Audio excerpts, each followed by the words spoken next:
Hello and welcome back to the financial learning. आज हम बात करने वाले हैं एक ऐसे टॉपिक पर जो म्यूचुअल फंड इन्वेस्टर्स के बीच में काफी चर्चा का विषय बना हुआ है, regular versus direct mutual fund schemes.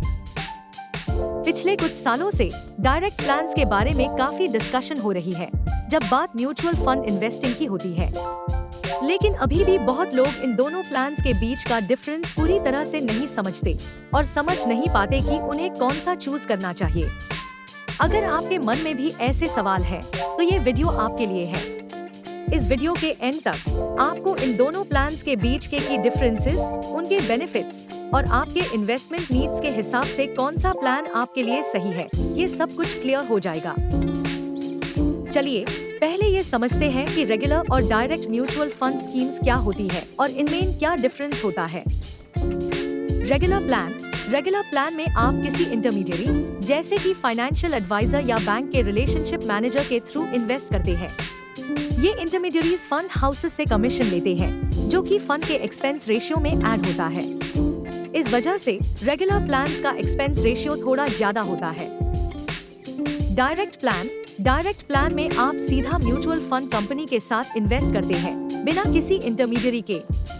इससे कमीशन खत्म हो जाता है और एक्सपेंस रेशियो कम होता है। इन दोनों प्लान्स के बीच का मेन डिफरेंस उनके कॉस्ट स्ट्रक्चर और इन्वेस्टमेंट प्रोसेस में होता है। डायरेक्ट प्लान्स ज्यादा कॉस्ट इफेक्टिव होते हैं, लेकिन रेगुलर प्लान्स में आपको प्रोफेशनल गाइडेंस मिलती है। एक्सपेंस रेशियो आपके रिटर्न्स को कैसे अफेक्ट करता है, एक एग्जाम्पल से समझते हैं। क्वांट एक्टिव फंड के रेगुलर प्लान का एक्सपेंस फी है 1.70%। अगर आप 10,000 रुपए की सिप 10 साल तक करें तो आपका कॉर्पस अमाउंट होगा 44 लाख। वहीं अगर आप सेम अमाउंट की सिप क्वांट एक्टिव फंड के डायरेक्ट प्लान में करें जिसकी एक्सपेंस फी 0.58% है तो आपका कॉर्पस अमाउंट की वैल्यू 46.88 लाख होती। 10 साल में आप डायरेक्ट प्लान में 2.79 लाख ज्यादा कमा सकते हैं। दोनों प्लान की एक्सपेंस फी में लगभग 1% का छोटा सा डिफरेंस है, लेकिन लॉन्ग टर्म में यह आपके रिटर्न की वैल्यू को सिग्निफिकेंटली कम कर सकता है। एक और इम्पोर्टेंट एस्पेक्ट है नेट एसेट वैल्यू, नेव। नेव फंड के मार्केट वैल्यू पर यूनिट को दिखाता है जिसमें एक्सपेंसेस डिडक्ट करने के बाद का वैल्यू होता है। रेगुलर प्लान्स में ज्यादा एक्सपेंसेस होती है कमीशंस और ब्रोकरेज फीस की वजह से, इसलिए उनका नेव जनरली डायरेक्ट प्लान से थोड़ा कम होता है। ये डिफरेंस डेली बेसिस पर सिग्निफिकेंट नहीं लगता, लेकिन वक्त के साथ साथ ये ओवरऑल रिटर्न्स में फर्क लाता है जो आपको डायरेक्ट प्लान के रिटर्न्स में देखने में मिलेगा। तो अगर डायरेक्ट प्लान्स ज्यादा रिटर्न्स देते हैं तो कोई रेगुलर प्लान क्यों चूज करेगा? इसका जवाब है फाइनेंशियल एडवाइजर्स के सपोर्ट और गाइडेंस में। रेगुलर प्लान्स उन लोगों के लिए बेस्ट है जो अपने रिस्क एपेटाइट और इन्वेस्टमेंट गोल्स के हिसाब से सूटेबल फंड्स ढूंढने में मदद चाहते हैं। फाइनेंशियल एडवाइजर्स आपको मार्केट अप्स और डाउन्स के थ्रू गाइड करने में मदद करते हैं। एडवाइजर्स आपके पोर्टफोलियो को कंटिन्यूअसली मॉनिटर करते हैं, अगर जरूरत पड़े तो रीबैलेंसिंग सजेस्ट करते हैं और इंश्योर करते हैं कि आपके इन्वेस्टमेंट्स आपके लॉन्ग टर्म गोल्स के साथ अलाइन रहे।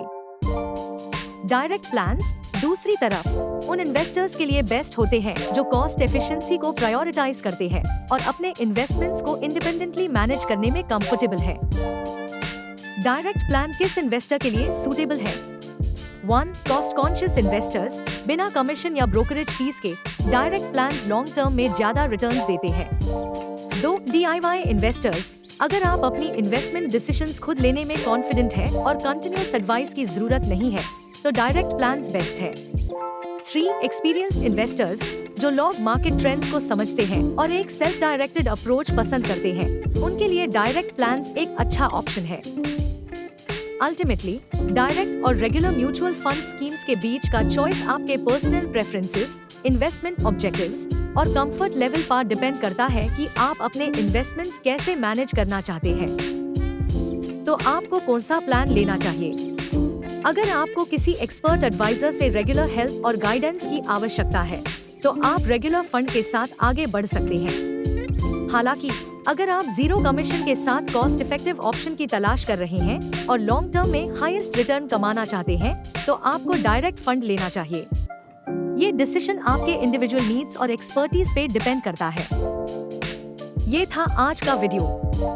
अगर आपको ये कंपैरिजन हेल्पफुल लगा तो वीडियो को लाइक कर चैनल को सब्सक्राइब करें और अपने विचार कमेंट बॉक्स में लिखें।